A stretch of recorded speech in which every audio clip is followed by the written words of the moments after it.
Hi again, everyone. I'm Ollie Matthews. This is the Narcissistic Resistance, and this resistance video is sponsored by RJ for Terry. And here's Terry's story. Hi, Ollie. I just watched Meet Normus Won't Stop Me Ever. I'm hoping someone's donation can cover my story today, as I can't contribute at the moment. I'd be really grateful for this. You did a video for me last year titled Your Abuser is Addicted to Narcissism. Since then, my life has been incredibly difficult for me, but I realized that I had to go no contact with my narc parents, plus all the narcs in my life. This has created a lonely existence for me, but I have to heal before meeting new people.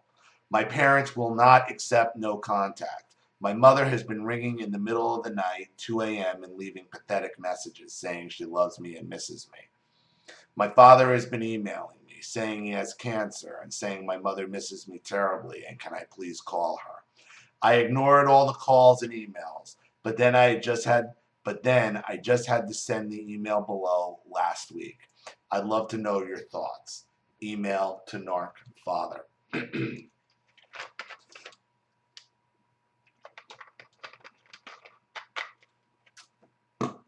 Dad, by far your most astonishing achievement in life is maintaining your delusion that only mom's feelings matter. Nobody else's feelings matter, not even your own. Your daughter's feelings don't even exist for you. It's truly remarkable. The simple reality is that my mother made a choice, not once, but countless times, to pick up the telephone and call her daughter to say nasty, spiteful, venomous things, either directly to her daughter or to record the venom on the answering machine service so it's evidence. No change of topic could halt it. No conversation could escape it. No hour of the night was inappropriate for it. 2 a.m., 3 a.m., why not call your daughter and say something nasty? If her daughter was deeply hurt over and over for years by this, let us follow the logic to the delusion that the daughter's feelings do not matter. How dare she refuse to be hurt by her mother? The problem here is you're arguing logic over an absurd assertion, whereas your mother's feelings only matter. And the narcissist will throw out those comments, those grand, like my father's comment is, okay? This is Meet Normus's comment. This is Meet Normus's, when all else fails with Meet Normus, and I've said this before, this is his motto. Even when I'm wrong, I'm still right. Even when I'm wrong, I'm still right. And that's what you're getting here. When all else fails, they try to pull out some kind of godlike deity that even when I'm wrong, I'm still right. Only your mother's feelings matter. For your father to make such a ridiculous statement, okay, he is already well aware of what you're about to explain to him. Because if he wasn't, he wouldn't have to make the excuse of only your mother's feelings matter. What would make somebody make such a ridiculous statement? What would make Meet Normus say, okay, openly, when caught, and he said this to several people, even when I'm wrong, I'm still right. That is basically the best acknowledgement you're ever going to get of narcissism. Of that, I know what you're doing, you know what I'm doing, I know that you know that I know what you're doing. You can't argue with that. You can't, because it's something that it just is. That's a wow. When you hear that, that's a wow. Nothing left to say, walk away. There's nothing left to say statements. Whatever you're about to argue here, okay, he's well aware of all of this. Otherwise, what is the only feelings that matter is your mother's statement about that is not a normal statement. That is not a statement you just spout out. Hi, I'm so-and-so. By the way, the only feelings that matter in life are of my wife. Like, that's not the fact that he even said the comment means is a defense to all of this, which I'm sure about to write. Scenario: daughter tries to have a healthy relationship with her parents. Let's write each other, mom. Daughter sends many letters and cards. Mother does not write to daughter. I can't be bothered writing, mother says. Hey, mom and dad, let's see a comedy. Let's see a comedy at the movies and have a laugh together. No, we don't go to the movies. Let's meet in the city and see free expeditions. We can have lunch afterward and talk about what we saw. Silence. Daughter emails father and describes how important it is for her to communicate with her father and discuss important issues, particularly issues that the father is familiar with. Radio silence from the father. Parents refuse any enjoyable, healthy activity with daughter, but parents also refuse to have no contact. There must be contact, and it must be only one kind of contact. Mother calling daughter any time of day or night, usually between 1 a.m. and 3 a.m., and the mother must say nasty, spiteful, venomous to the daughter. The daughter must listen to these nasty things in the middle of the night. That is the only contact allowed. No other type of contact can be considered. The daughter cannot have any choice in the matter. The daughter cannot find the compulsory contact unreasonable, nor can the daughter complain or reply with any nasty comments of her own. The daughter cannot change the situation, cannot suggest any changes to the situation, cannot stop the nasty phone calls in the middle of the night, because the mother wants it to be this way, and the father says what the mother wants, the daughter must accept. Daughter finally says no more. But mother has many, many more nasty things to say over the phone in the middle of the night, and mother will not stop. Father sends emails telling daughter to ring mother and listen to the nasty things mother wants to say to daughter. Question: what kind of parents chose to behave like this? Answer: parents who have no contact with their daughters. Of course, it's not just about the nasty phone calls, but that is sufficient reason by any objective standards. I am receiving these phone calls as I lay in the hospital, recovering from a serious operation, or am I in the maternity ward giving birth? Do I already have a baby who would be sleeping at 3 a.m. and is woken by a phone call from a nasty mother? Am I organizing a wedding? Am I married?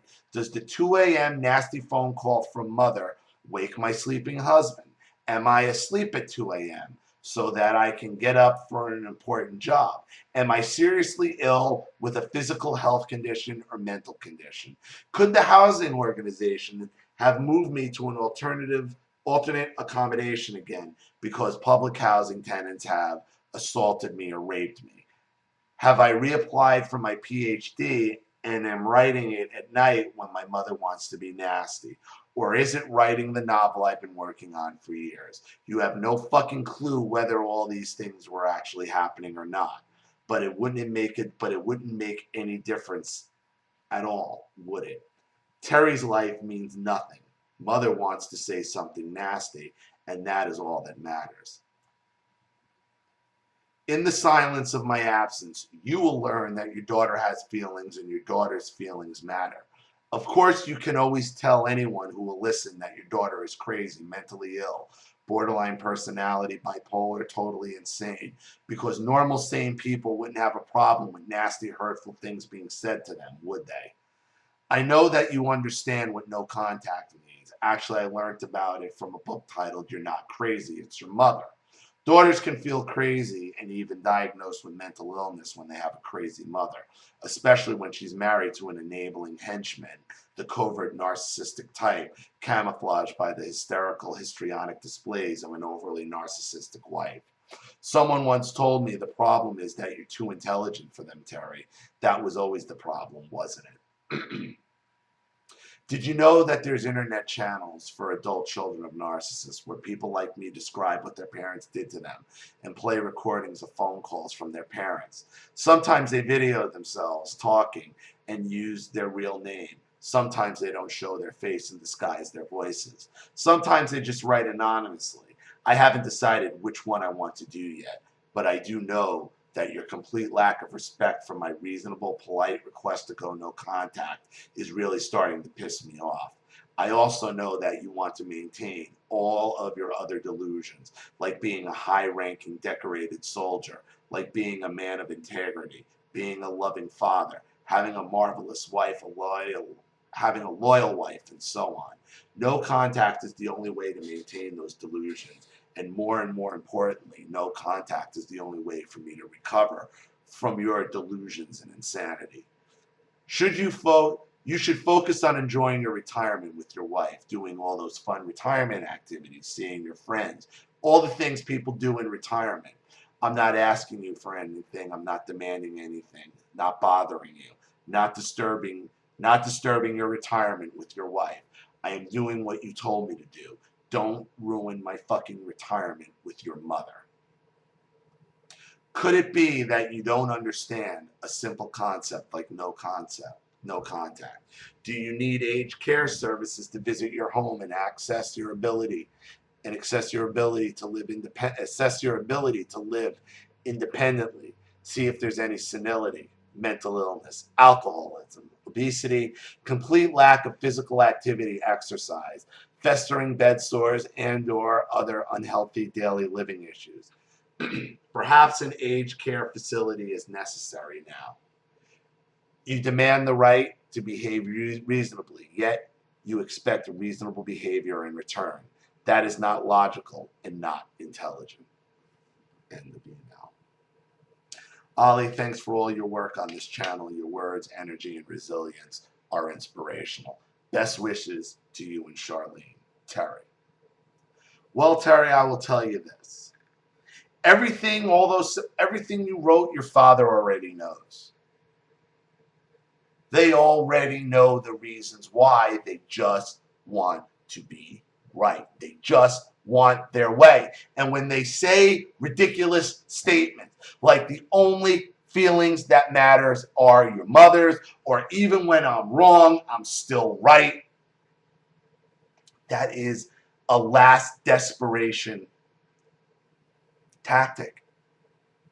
That it doesn't matter. That's just them admitting to all of this and telling you it doesn't matter. This is them admitting to their abuse and not caring about it. If they did, your father would allocute, say, I will stop all this. But they already know all this, because no rational, normal person would make a comment that only one person's feelings matter in a family. Just like no rational, sane person would make the comment that even when I'm wrong, I'm still right. And when challenged on it, you know what their fallback is? Oh, I'm not serious. No, they're not. No, they're not. Because their actions say otherwise. So, thank you, RJ, for the sponsorship. Thank you, Terry, for the story. I really appreciate it. I hope this helps. Thank you to everybody watching. Please leave any opinions or advice in the comments section below. And again, if you'd like your story read on the channel, you'd like to sponsor a story for someone else or just contribute to the channel, you'd like to set up a Skype chat, private phone call, private email, Facebook chat, or you'd have a recording or anything else to send in, you know what to do with the PayPal and email links in the description box. And if you're still unclear, wait for the final video link to pop up to the instructional video. That will walk you through all of that. Please like and share this video wherever you can. Subscribe to my channel if you haven't. And be sure to click the subscription bell to be notified of all my video uploads. This is Ali Matthews. This has been the Narcissistic Resistance. Bye, everyone.